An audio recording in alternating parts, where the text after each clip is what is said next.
नमस्कार. मी सध्या आहे मनमाड लासलगाव रोडवरील ह्या वेअरहाऊसमध्ये, जिथं नाफेड आणि NCCFने साठवलेला जो कांदा आहे त्याचं स्टोरेज होतं. हे साधारण 5,000 ते 10,000 मेट्रिक टनचं स्टोरेज आहे असं समजतं आहे.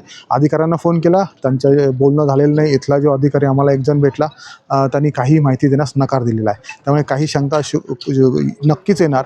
मात्र इथं काही शेतकरी आलेले आहेत. मागं आपण माल बघितला, मालाचा आढावा घेतला. खूप माल सडलेला आहे. कांदा सडणं ही काही नवीन गोष्ट नाही आहे, पण हा सडलेल्या कांद्यातून चांगला माल काढून जो आहे तो दिल्लीकरांना पाठवला जातो आहे. मात्र जेव्हा आम्ही ट्रेनमध्ये काही वॅगनमध्ये जेव्हा माल भरत होतो, तो माल बघितला तर तिथं अगदी 10 mm, 20 mm ते 30 mm एक कांदा बघितला. आता प्रश्न हा होतो आहे की नाफेडचा जो कांदा नाफेड खरेदी करतं, NCCF खरेदी करतं, तेव्हा 13 अटी ह्या शेतकऱ्यांना असतात. त्यातली सर्वात महत्त्वाची अट आहे की 45 mm चा एक्सपोर्ट क्वालिटी कांदा असावा. दुसरा आहे की त्याला त्याचे जी हे आहे, कवर आहे, ज्याला साल आपण म्हणतो, ती साल पूर्ण पाहिजे, लाल कलरची पाहिजे. तिसरं आहे की कुठेही तो काळा पडलेला नसावा, की ती जी काळी पावडर येते, फंगस येतं, ते नसावं. इथं मात्र सर्व चित्र उलटं आहे. कांदा सडला, अर्थात कांदा सडल्यावर तो त्रासच होणार. त्यांनी स्टोअर करताना काय अवस्था होती माहिती नाही, आपण त्याच्यावर जाणार नाही.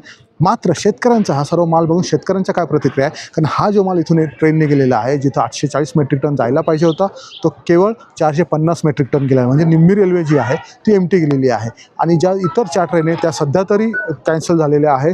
जे क्षेत्रीय प्रबंधक होते CWCचे, त्यांनी आपल्याशी बोलताना सांगितलं की जेव्हा ऑर्डर किंवा डिमांड येईल तेव्हा आम्ही ट्रेन पाठवू. याचा अर्थ असा पण आहे की जे दिल्लीत किंवा मुंबईत सांगितलं गेलं होतं सरकारतर्फे की आम्ही 5 ट्रेन 5 वेगवेगळ्या ठिकाणी पाठवतो आणि कांद्यावर भाव नियंत्रणासाठी प्रयत्न करू, ते कुठंतरी स्पेशल फसलेलं आहे किंवा मग सरकार खोटं बोलत होतं.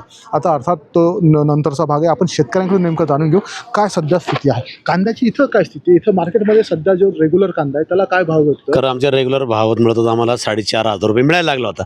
पण बघा, सरकार हुशार आहे. सरकारने अर्जंट लगेच दिल्लीला कळवलं, आम्ही माल पाठवतो. लगेच 10 रुपये व्यापारी रिवर्स केले, म्हणजे आमचा 3500 रुपये आला 35 रुपये. आणि बघा लगेच सडेल याची इथून अक्षरशः जी पॅकिंग चालू आहे एकदम सडेल मालाची. आणि रेल्वेमध्ये टाकला तो माल. किती टाकला मी जर रेल्वेमध्ये समजा उदाहरणार्थ 100 मेट्रिक टन कांदा बसला असेल, अवघी 20 मेट्रिक टन कांदा इथून घेऊन गेले.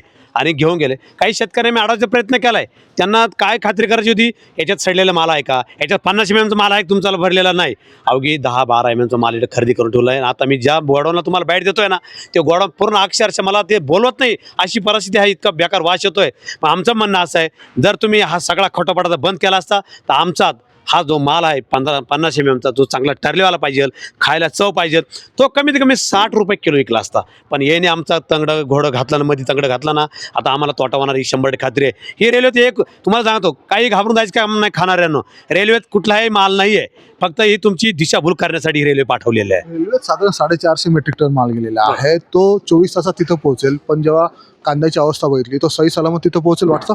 अहो, नाफेडच्या अधिकाऱ्यांना आम्ही मागणी केली ना, तो माल इथं दाखवा. मी तर म्हणतो मोठ्या मुश्किलनं दिल्लीची आजच कुठेतरी तो खाली होणार आहे मला 100%. पण दाखवायचं काय, आम्ही दिल्लीला माल रवाना केला होता, पण तो माल नावेला रस्त्यात खराब झाला. दाखवायचं ना तेच आहे, आम्ही साव आहे असं दाखवायचं आहे. तो माल रस्त्यात कुठेतरी, पण ऑलरेडी खराबच माल त्याने भरलाय, तो दिल्लीपर्यंत जाऊ शकत नाही. आम्ही काय सांगतो, मी ज्या गोडाऊनला आता चालू आहे पॅकिंग, त्या गोडाऊनची परिस्थिती जो तुमचा नाफेड जो काय अधिकारी ना, त्याला बघ ना एकदा कांदा खाऊन इथं काय परिस्थिती आहे. याचा तुमचा कोणता अधिकारी बसला दिल्लीमध्ये, त्याला दाखवा ना एकदा काय परिस्थिती आहे. एकदम भयान परिस्थिती आहे. आमच्या फक्त म्हणजे साप म्हणून भुई बडवायचं काम चाललंय आणि आमचे बाजार कमी करायचा प्रयत्न करताय. बाजार कमी करायचा प्रयत्न चालला असं म्हणणं आहे. साधारण आपण जेव्हा कांदा मार्केटला नेतो तेव्हा अटी शर्ती असतात. त्या अटी शर्ती तुम्ही कशा फेस करता?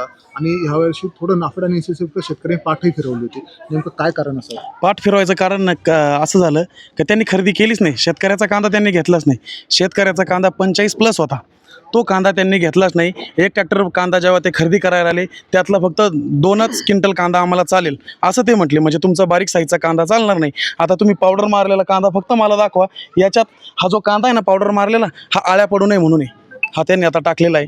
आमचा एवढा क्वालिटी कांदा त्यांनी त्यावेळेस खरेदी केला नाही. आणि हा MPहून आणलेला कांदा, म्हणजे सडलेला कांदा इथं, आणि तो तिथं चालवला. आता याचे परिणाम असे होणार आहे, आता हा कांदा नाफेडचा दाखवून त्यांनी असं केलं आहे, आमचा जो येणारं पीक आहे पुढचं, एक तर दुष्काळसर्जन्य परिस्थिती आहे, आणि जो पोळ कांदा आता कमी पाण्यात जो आमचा क्वालिटी येणार आहे, आणि त्याचेसुद्धा भाव पाडायचं काम आता हा कांदा करणार आहे. हे दुःख आहे. आता येणाऱ्या 4 महिन्यावर येणारा जो कांदा आहे आमचा, तो कांदासुद्धा आम्हाला बेभाव विकावा लागणार आहे. ती फक्त हे नाफेड हे ज्या दिवशी बंद होईल त्या दिवशी शेतकरी सुखी होईल. याच्या आधीही नाफेड किंवा याचे जे केंद्र आहे NCCFचे त्याच्यावरही शेतकरी गेले होते, कार्यकर्ते गेले होते, तर तिथं तुम्हाला काय दिसलेलं आहे?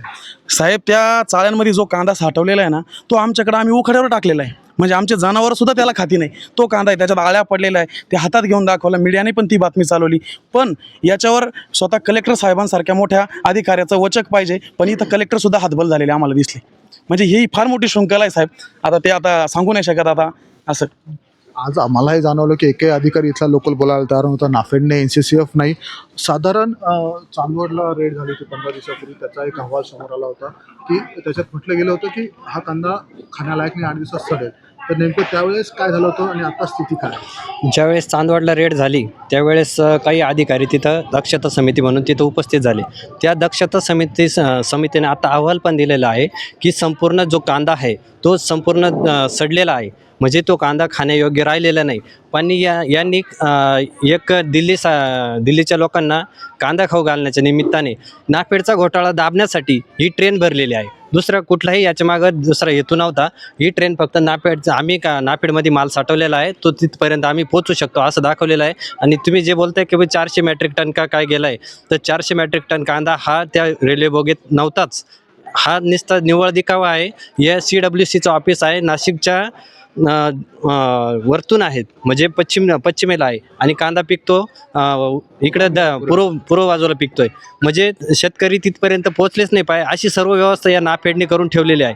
आणि आज जर आमच्या शेतकरी पुत्र म्हणून जे आहेत गणेश निंबाळकर यांच्या जीवाला जर काही बरं वाईट जर झालं तर सर्व शेतकरी नाशिक जिल्ह्यातले जंतर मंतरवरती आल्याशिवाय राहणार नाही, हे पण सरकारनं लक्षात ठेवावे. तुमच्या शेतातल्या कांद्याची सध्या काय अवस्था आहे? शेतात आता सध्या आमच्याकडे कांदा शिल्लक नाही, परंतु आमच्या कळवण पट्टा झाला, आबोना पट्टा झाला, या शेतकऱ्यांकडे भरपूर प्रमाणामध्ये 45+ एकही न सडलेला कांदा, इतका सुपर क्वालिटीचा कांदा त्यांच्याकडे आहे. आणि इथं नाफेडने MP मध्य प्रदेश आपले UPवरून हा सडलेला कांदा आणलेला आहे फक्त हे दलाल पोचण्यासाठी. इथले जे दलाल आहे या दलालांना पोचण्यासाठी हा कांदा आणलेला आहे. या दलालांच्या माध्यमातून एवढं मोठं रॅकेट केलेलं आहे. काही करोड रुपयाचा घोटाळा आहे. हेच का पैसे जर समजा शेतकऱ्यांना भावांतर योजनेत दिले असते तर शेतकऱ्यांच्या खात्यावरती 500,000 रुपये क्विंटलप्रमाणे पैसे गेले असते. यांनी तसं नाही केलं. यांनी फक्त दलाल पोचले आणि करोड रुपये दलालांच्या मार्फत यांनीही छापले, सरकारनेही छापले, दलालांनीही छापले. दलालांचे हे 1-1 कोटी रुपयाचं एकच शेड आहे. हे एका वर्षामध्ये उभे केलेले शेड आहे. हे कसे उभे राहिले याची चौकशी करा तुम्ही. साधारण आम्ही इथं जेव्हा आलो कामगारांशी बोललो होतो तर लक्षात आलं की कालपासून तयारी आहे. सरकार 3 दिवसापासून सांगत होतं की आम्ही ट्रेन पाठवतोय. मात्र ट्रेन आज रवाना झाली. उलटं ट्रेनला आता रेल्वे फाईन मारेल. 24 तासापेक्षा जास्त त्यांनी उशीर केलेला आहे. सध्या तुमच्या कांद्याची काय स्थिती आहे आणि हा जो कांदा आहे हा 30 ते 35 रुपयांनी विकला जाणार आहे दिल्लीमध्ये, तर तुमचं काय नेमकं म्हणणं आहे याच्यावर? आमचं म्हणणं एकच आहे की सरकारने जो कांदा खरेदी चालवली नाफेडमार्फत त्याच्यामध्ये सुसूत्रता नाही आहे, पारदर्शकता नाही आहे. याच्यामध्ये सगळ्यात महत्त्वाचं नुकसान खाणाऱ्याचं आहे आणि विकणाऱ्याचं आहे आणि पिकवणाऱ्याचं सगळ्यात जास्त नुकसान आहे. सरकारने हे मधली नाफेडची दलाली बंद करावी. थेट शेतकऱ्याला मार्केट स्वतः देऊन स्वतः भाव द्यावा, एवढीच एक आम्हाला सरकारला सांगणं आहे.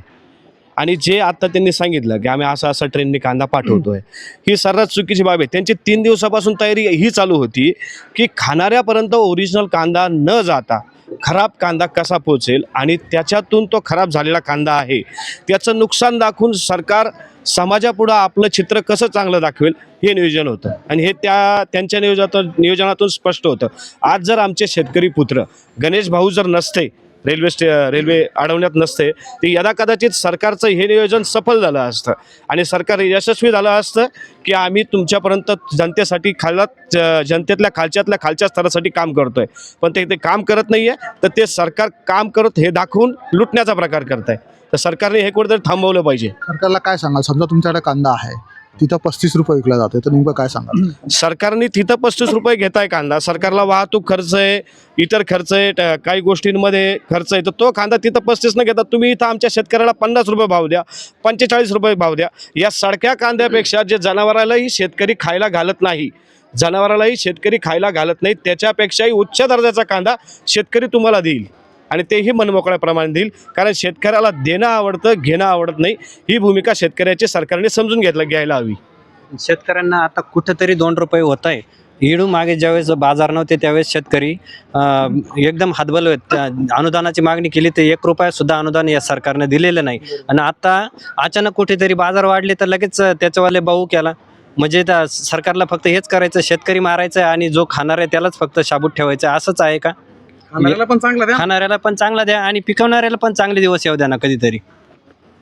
हे आहेत नाशिकच्या लासलगावमधील शेतकरी. स्पष्ट म्हणणं आहे, खाणाऱ्यालाही चांगलं द्या आणि पिकवणाऱ्याला चांगलं द्या. पण आपण हा सर्व जो सावळा गोंधळ बघितलेला आहे आणि त्या गोंधळात कुठेतरी नाफेड आणि NCCFला वाचवण्याचा प्रयत्न होतो आहे. जवळपास हेच सिद्ध होतं आहे. आपणही अनेक अधिकाऱ्यांना फोन केले, कोणीही बोलायला तयार नाही. इथंही आपण जर बघितलं तर साधा एक बोर्ड पण नाही लावलेला. तर ही लपाछपी नेमकी कशासाठी आहे हे सरकारने आता सांगण्याची गरज आहे. प्रवीण ठाकरे, मुंबई तक.